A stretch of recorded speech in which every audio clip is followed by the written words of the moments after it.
Success is something that we're all trying to achieve, right? I want to buy that property. I want to create financial wealth for my family and I want to be able to have financial freedom. That's something we all strive to accomplish, and there's nothing wrong with that. When we look at our lives and how we manage our lives today, there's something that is involved in each and every part of our life, and that is math.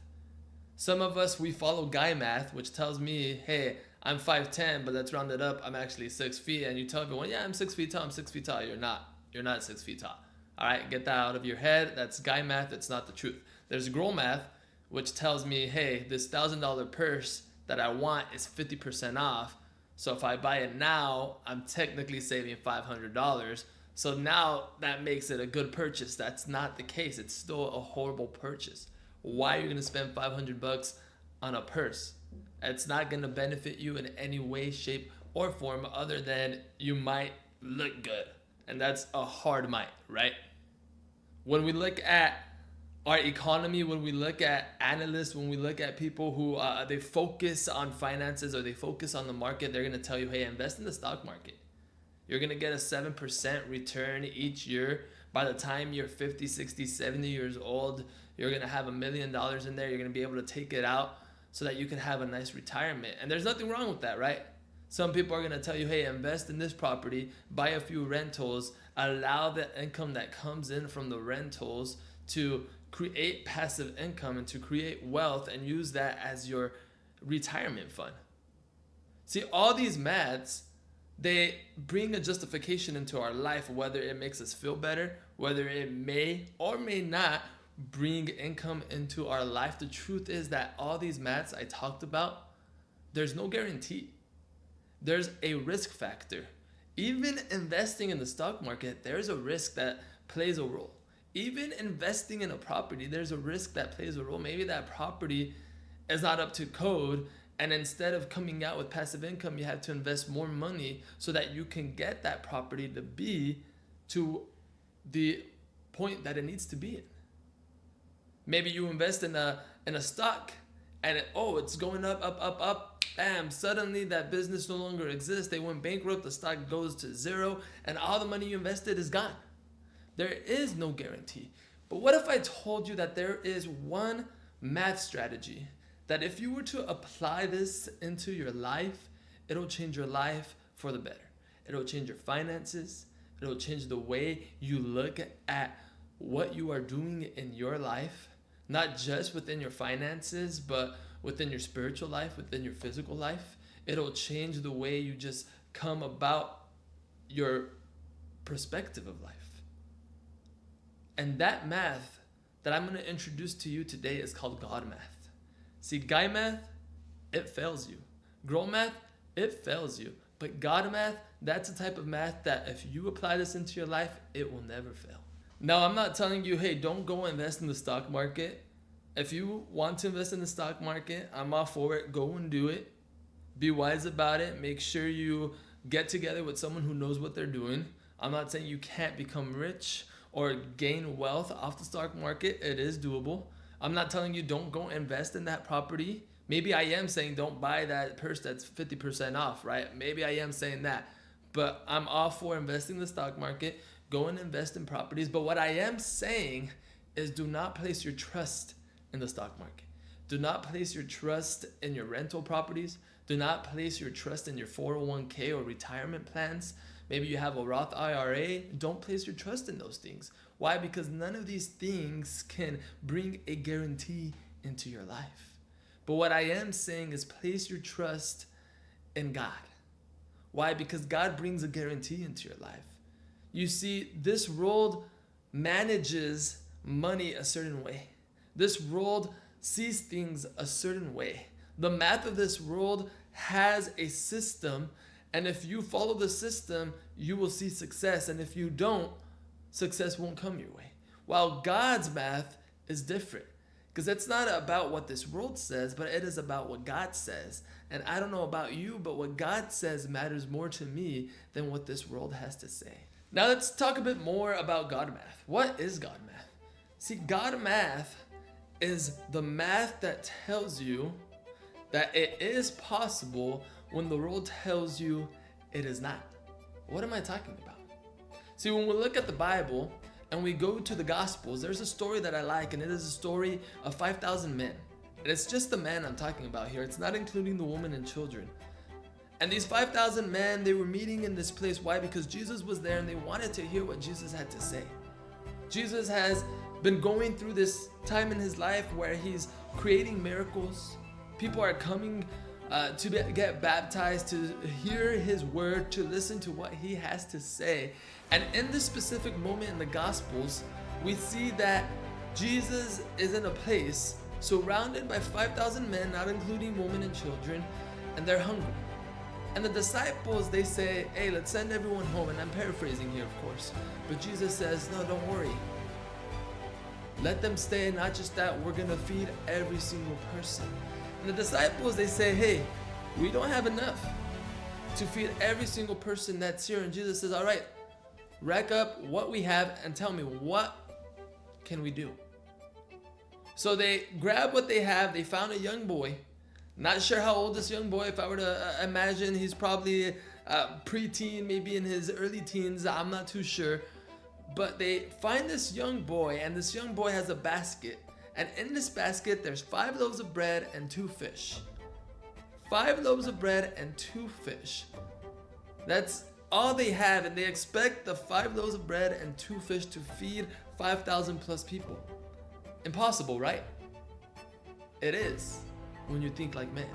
But when you think like God, there's nothing impossible for him. Because what happens is these 5 loaves of bread and the 2 pieces of fish come out to be enough to feed the 5,000 men, including their wives and their children. How amazing is that? And at the end of it all, when everyone already ate, when everyone already took from the fish and from the bread, there were baskets left over. You see, the math that comes from humans is the math that says, hey, you have to follow a certain pattern, you have to follow a certain step, and if you follow this step, everything's gonna be all right. But if you make a mistake somewhere along the line, the equation at the end just won't add up. While God math says, hey, this world's gonna tell you you have to do it a certain way. This world's gonna tell you, hey, it's impossible. What you're doing is not able to be accomplished, but I care less. Why? Because I am God, and with God, all things are possible. There's a verse in the Bible that says if you have faith as small as a mustard seed, you can look at the mountain and you could speak to it and tell it to move, and it will move. See, God doesn't require anything specific in order for you to have success other than faith. I don't have to invest in the stock market. I don't have to invest in a property, and maybe that's the way that God brings success into my life, and that's great. But what I need and what is required of me is to have faith. That's all God asks of us. When we look at all his miracles, many of the people that were healed from their lack of sight, some were dead and brought back to life. Others, they were sick, they had leprosy, they'd been bleeding out for over 40 years, and all they had to do was put their faith in Jesus, and that was enough for them to be healed. See, God's not asking you to trust in the stock market. God's not asking you to trust in your rental income that comes in from your properties. God's not asking you to trust in your 401k. God's not asking you to trust in your retirement plan or your Roth IRA, but what he is asking is that you trust in him. And when you allow God math to be part of your everyday life, I can assure you that God is going to begin to provide. God is going to begin to show you things that you never imagined you would see. God's going to allow your income to grow. God is going to allow your wealth to build up. And you're going to say, how is that possible? It's because you're not trusting in the system of man, but you're trusting in the system of God. When we look to the word of God, it says, I can do all things through Christ who strengthens me. What that tells me is that when this world says it is impossible, when this world says I can't do it, when this world says it is just a crazy dream, you're never going to amount for anything, God says you can do it. God says it's not just a dream. There's another story in the Bible, and it's a woman, she's a widow. She has a lot of debt that she has to pay up. Her husband left her in debt. And it's a sad story. She has her 2 kids as well, and they're going through this tough time financially. And when we look at the story, she has a jar of oil, and she just spoke with the prophet Elisha, and the prophet Elisha, came to her house and tells her, "Hey, this is what I need you to do." And he says, "Do you have a jar in your house of oil?" And she says, "Yeah, but there's not that much oil." And she said, "All right, I need you to rack up all the jars you can find." So she goes to her neighbors. She goes across town. She finds every single jar that she can, and she brings it back to her home. And what does she do next? She grabs her small bit of oil that she has, nothing crazy. And if you were to look at this oil and you were to think to yourself, oh, is she really going to grab that oil and think she's going to fill up all the other jars? She's crazy. It's impossible.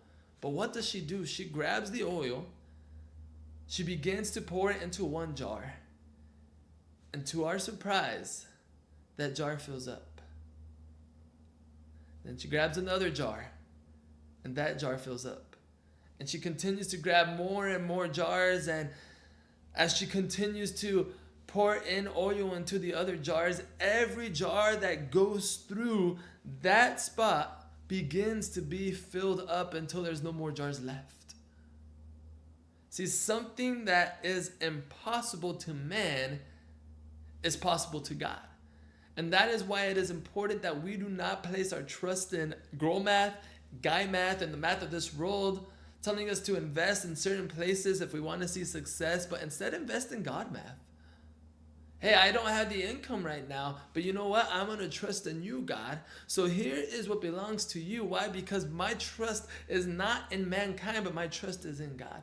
There's a woman, she found herself at the well, and there's another man, and he's there in the same position. And this man, he was rich. This woman, she was not. She's poor.